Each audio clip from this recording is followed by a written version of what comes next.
51,000 फीटला ते उडतं आणि जेव्हा तुम्ही त्या एअरपोर्टच्या जवळ येत असता आणि फारच जमिनीच्या जवळ आल्यानंतर ही सिस्टम तुम्हाला वॉर्निंग देते. जेव्हा तुम्ही एखादा हिंदीचा पिक्चर ना ते इंग्लिशचा पिक्चर बघितला असेल तेव्हा तिथं तुम्हाला जाणवत असेल एक आवाज ते विमान देत असतं की warning approaching land, warning approaching land. अशा प्रकारची ही सिस्टम त्याच्यामध्ये असते. आणि दुर्दैव असं आमचं असं मत आहे की मंदिराच्या जर जवळ गेला असेल तरी पीटीटी चालू असताना हा आवाज तिथं आपल्याला कुठंही ऐकायला मिळालेला नाही. आणि हे सगळं संभाषण हे एटीसी वर त्या ठिकाणी झालेलं आपण बघू शकतो. ते रेकॉर्डिंग तुम्ही बघितलं. आमच्याकडे त्याचा एक प्रिंट आहे आणि ती प्रिंट हे सरकारला सुद्धा त्या ठिकाणी दिली गेली आहे. ते पुरावा आमच्याकडे आहे. त्याच्यामध्ये कुठंच आणि आम्ही जेव्हा काही लोकांशी बोललो तेव्हा त्यांच्याकडनं सुद्धा आम्हाला कळालं की अशा पद्धतीने आम्हाला कुठंच काही हे ऐकू आलं नाही. त्यामुळे ही जी सिस्टम आहे ती सुद्धा बंद होती, आता खराब झाली होती. आता ह्याच्यामध्ये व्हीएसआर संदर्भातले काय प्रश्न की हेवी बेस मेंटेनन्स हा कुठं केला जातो हे आपल्याला माहिती घ्यावं लागेल. या देशामध्ये 2च एमआरओ आहेत. एक मुंबईच्या आसपास आहे, प्रफुल्ल पटेल साहेबांची मालकी त्या एमआरओची असं आम्हाला त्या ठिकाणी कळतं. आणि दुसरं कुठे दिल्ली साईडला त्या ठिकाणी आहे. पण हे एमआरओ आहे. पण ह्या कंपनीकडे एक वेगळा एमआरओ होतो असं म्हणतात.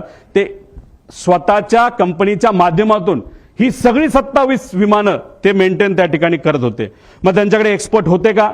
जसं तुमच्या कंपनीमध्ये म्हणजे तुम्ही सगळे वेगळ्या वेगळ्या चॅनलचे असला तरी जर 5च चॅनल असतील तर हा रिपोर्टर जास्तीत जास्त या 5 मध्येच कुठेतरी जाणार आहे. मग तिथून नोकरी निघाली की परत 5 मध्ये दुसरीकडे जाणार आहे.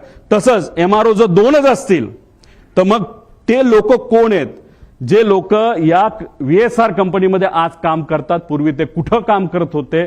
कोण आहेत ते? कुणी ते सह्या केल्या? रमेश नावाचा माणूस कोण आहे? त्याचा काय अनुभव आहे? तो मेंटेनन्सचा त्याला का प्रमुख केलं? त्याला तुम्ही एन्क्वायरीसाठी घेतलं का तो गायब झालाय? हे सगळे प्रश्न आपल्याला तिथं पडू शकतात. एन्क्वायरी कुठंच नाही चालली म्हणून आम्हाला आमच्या लेवलला माझ्या काकासाठी आमच्या दादासाठी या सगळ्या गोष्टी करायला लागतात. आणि ह्या सगळ्या गोष्टी लवकरात लवकर सरकारने जर केल्या नाही तर मग आपल्याला खरं रहस्य काय हे त्या ठिकाणी तिथं कळणार नाही. त्यामुळे हेवी बेस मेंटेनन्स कुठं केला जातो हे सुद्धा बघितलं पाहिजे. आणि डीजीसीए मधील काही माजी अधिकारी हे या कंपनीमध्ये काम करत असल्यामुळे एक होल्ड आहे या कंपनीचा असं आमचं मत आहे. पुढे आता व्हीएसआर संदर्भात गंभीर बाबी आणि बारामती अपघातात आलेला. आता याच्यामध्ये व्हीएसआरची एक सवय जी आम्हाला कळली आणि हे जोपर्यंत सीसीटीव्ही आपण बघणार नाही तोपर्यंत आपल्याला कळणार नाही.